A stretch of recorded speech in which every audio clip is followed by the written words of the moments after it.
नमस्ते प्रणाम। हम आप लोग के बीच एक प्यारा सा जनेऊ गीत लेके आइल बानी। अच्छा लगी तो लाइक और कमेंट और शेयर जरूर करब और कमेंट में जरूर बताइब कि हमार जनेऊ गीत आप लोग के कैसा लागल। काशी से आइले पंडित जी ले पियर जनेऊ।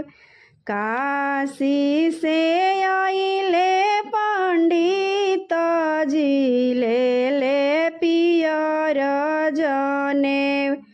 पापा के बरुआ दुलरुआ उनके परेला जनेऊ। पापा के बरुआ दुलरुआ उनके परेला नेग। काशी से आइले पंडित जी ले पियर जनेऊ। काशी से आइले पंडित जी ले पियर जनेऊ। चाचा के बरुआ दुलरुआ उनके परेला जनेऊ। चाचा के बरुआ दुलरुआ उनके परेला जनेऊ। दुआरा बैठल पापा सोचेले फुआ मांगताड़ी नेग। दुआरा बैठल पापा सोचेले फुआ मांगताड़ी नेग।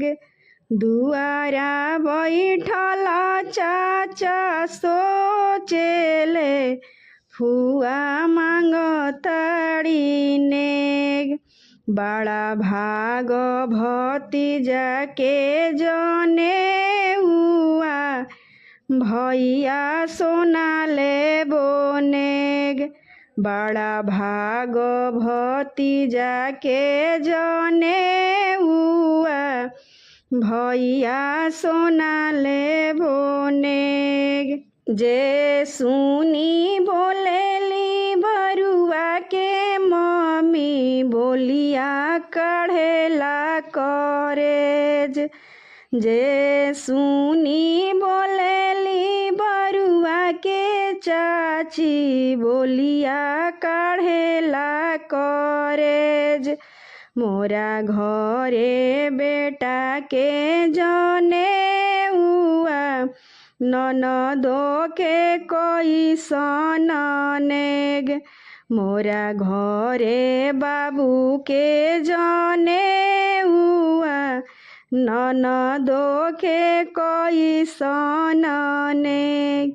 मोरा घरे बाबू के जनेऊआ ननदो के कैसन नेग।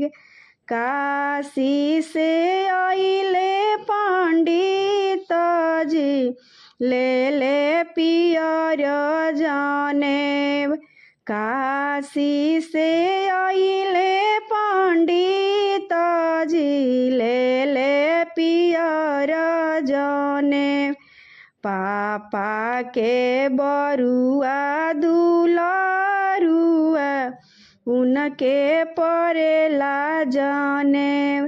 पापा के बरुआ दुलरुआ उनके परेला जनेऊ।